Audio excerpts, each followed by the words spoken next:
Lutheran Church Missouri Synod has been wonderful at helping people that need help in a time that they just don't know where to turn, don't know what to do, don't know how to act to get this. And you see it all the time in every disaster.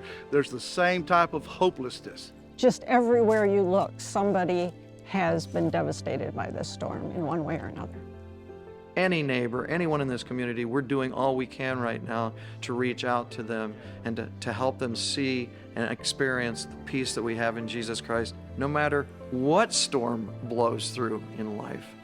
It's hard to put words that really illustrate what I feel in my heart, what these great people have done. We won't forget this. We won't forget this. One of the most significant things that have happened here at St. John the Divine in Chicago with this Office of National Mission Revitalization Initiative is that this parish has felt like it was empowered, that somebody cared about where they were, that we were going to be supported and resourced to do the ministry we believed God was calling us to. Some of our thought processes have been influenced by Pastor Wood's book with regard to how we do revitalization. Looking at stages where we first encounter the community for events that just simply bring us into conversation, taking it to the next level in terms of relationship, and then seeking to call them into a deeper understanding of what God has done for them through Christ.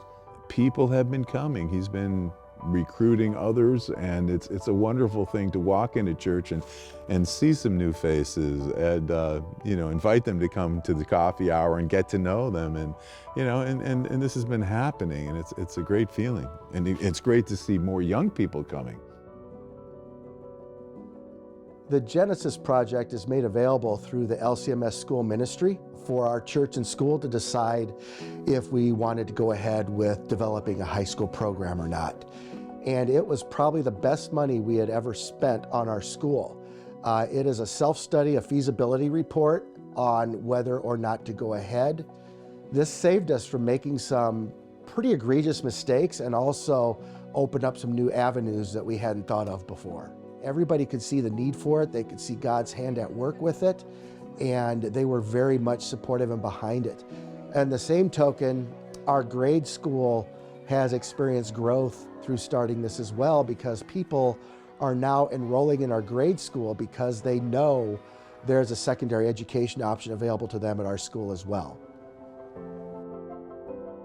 Zoe's Home is a pregnancy and maternity home where we house women who are either pregnant or with their children, working with them to help them achieve all of their goals for themselves and their kiddos.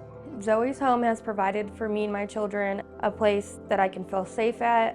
It has helped me get back on my feet since I was recently released from incarceration. My hopes are for the future for me and my children is to be in our own home, me to have a stable job, and just to be able to provide for my children and us to be a happy family. We were awarded a $1 million life match grant from the Lutheran Church Missouri Synod, and that has completely helped fund us over the last year of our ministry and has really been so impactful in our ability to operate and not have to worry about funding for a while. We have just been able to take care of these women and their children without financial worry.